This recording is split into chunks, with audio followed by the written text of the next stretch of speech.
자신의 내면을 파본 경험이 있는가? 나에게 일어나는 모든 일들은 애초에 예정되어 있었다. 당신에게 일어나는 모든 일들은 태초부터 당신을 위해 예정된 것들이다. 인과라는 직조물 속에서 당신이라는 존재의 실은 매 순간 구체적인 사건과 얽혀 짜여지고 있는 것이다. 무슨 일이 벌어지든지 그 모든 일들은 정당한 이유를 가지고 있다. 사물을 세심하게 관찰해보라. 그러면 이것이 진리임을 깨닫게 될 것이다. 사건의 연속성 속에는 단지 그 결과만 홀로 존재하는 것이 아니라 합당한 질서가 내재되어 있는데 이는 모든 사물에 합당한 권리를 부여하는 신의 섭리에 의한 것이다. 자연의 활동에 익숙한 사람만이 충만한 기쁨을 누린다. 자연의 섭리에 대해 민감하고 깊은 통찰력을 가진 사람은 대부분의 사물로부터 혹은 그 사물에 구조적으로 일어나는 현상에 대해 충만한 기쁨을 누린다. 그런 사람은 사자나 호랑이에 포효하는 입 모양에서도 화가나 조각가의 예술품을 감상하는 듯한 감동을 느낄 것이며 그의 살아 깊은 눈동자는 젊은 청춘들의 매혹적인 청순미뿐만 아니라 노인들의 원숭미에서도 매력을 찾을 것이다. 이런 형태의 경험들은 모든 사람들에게 매력적으로 다가가는 것은 아니다. 오직 자연과 자연의 활동에 익숙한 사람만이 이런 감동을 느낄 수 있다. 내면의 움직임에 끊임없이 주의를 기울여라. 사람이 다른 사람의 마음속 생각에 대해 무관심하다고 해서 불행해지는 것은 아니다. 그러나 자신의 마음속 움직임에 대해 주의를 기울이지 않는 사람은 반드시 불행해진다. 자신의 내면을 파보라. 거기서 선의 샘을 발견하게 될 것이다. 계속 파보라. 그러면 그 샘물이 흘러넘치게 될 것이다. 오늘 나는 온갖 번뇌로부터 벗어나게 되었다. 아니, 내 자신 속에 있는 온갖 번뇌를 몰아냈다고 하는 것이 옳겠다. 왜냐하면 번뇌라는 것은 밖에 있는 것이 아니라 안에 존재하는 것으로 바로 내 사고 안에 있는 것이기 때문이다. 외부적인 원인에 의해 일어나는 일들에 동요되지 마라. 하루하루가 마지막 날인 것처럼 살아라. 절대로 화를 내지 말고 몰인정하지 않으며 자기를 과시하지 않는 것. 이것이야말로 안전한 인격에 도달하는 길이다.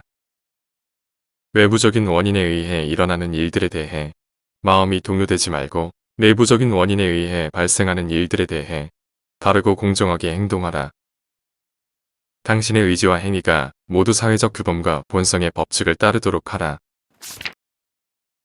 행동을 할 때 그 목적에 대해 자문하는 습관을 들여라. 스스로 설 것인가 아니면 남에게 기대어 설 것인가.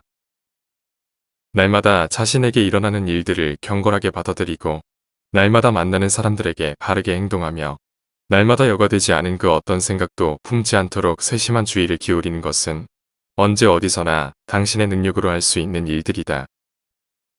모든 행동에 있어서 그것이 누구에 의해 행해지든 이것을 하는 목적이 무엇인가? 라고 질문하는 습관을 들여라. 그러나 이 질문을 누구보다도 먼저 자기 자신에게 하라. 당신이 직면한 문제, 그것이 의견이든 행동이든 원리든 혹은 말이든 오직 그것에만 온 신경을 집중하라. 당신이 이런 일들로 인해 힘들어하는 것은 어쩌면 당연하다. 왜냐하면 당신은 오늘보다 내일 더 선해지기를 바라고 있기 때문이다. 나를 괴롭히는 고민의 대부분은 내가 빚어낸 것들이다. 당신을 괴롭히는 고민들 가운데 상당 부분은 전적으로 당신의 공상이 빚어낸 쓸데없는 것들이다. 당신에게서 이런 것들을 제외하고 보다 넓은 세계로 들어갈 수 있도록 하라. 당신의 생각이 우주를 포용하고 영원한 시간을 묵상하며 모든 피조물들의 빠른 변화에 유의하고 당신의 출생에서 죽음에 이르는 짧은 순간을 출생 이전의 무함과 죽음 이후의 영혼과 비교하면서 자기를 넓혀가라. 쾌락과 욕망의 꼭두각시 노릇을 지금 당장 멈춰라. 정신이 타락하는 것은 우리를 둘러싼 환경의 부패나 파괴보다 훨씬 더 무서운 일이다. 환경의 오염은 우리의 동물적 생명을 빼앗아가지만 정신의 오염은 우리의 인간성을 빼앗아가기 때문이다. 육신이 아직도 생생한데 영혼이 비틀거린다는 것은 참으로 수치스러운 일이다. 모든 환상을 멀리하라. 욕망의 꼭두각시 노릇은 이제 멈춰라. 현재의 시간에만 의미를 두라. 자신이 직접 경험했든 타인을 통해 간접 경험했든 그 실체를 인식하는 법을 배워라. 지각의 대상들을 원인과 결과에 따라 분류하라. 당신의 최후의 순간에 대해 명상하라. 그리고 이웃의 잘못을 들추지 말고 그것을 행한 사람에게 머물게 하라. 사람들의 찬사와 비난은 칼의 양날과도 같음을 알아라.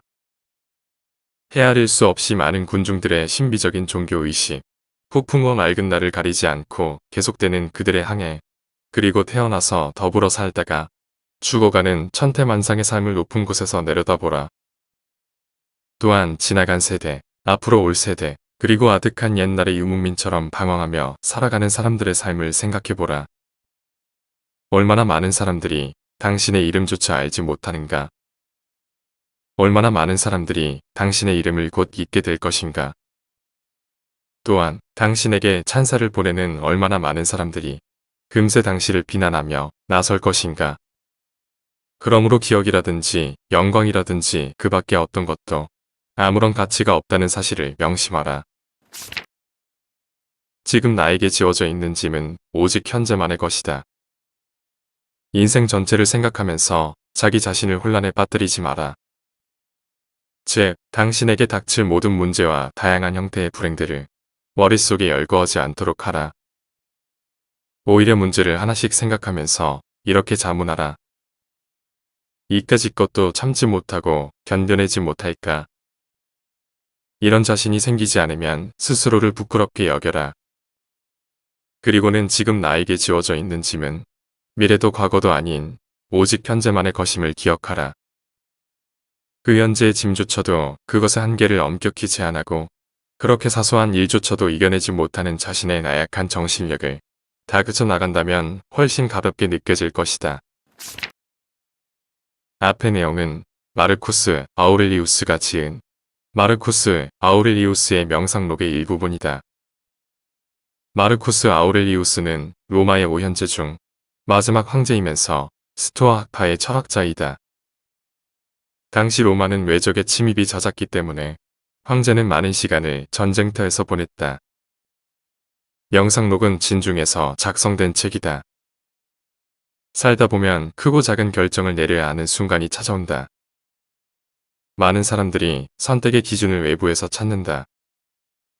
타인의 기대를 만족시키기 위해서, 타인의 부러움을 받기 위해서, 타인의 조소를 받지 않기 위해서 등 자신을 위한 결정을 내려야 한다.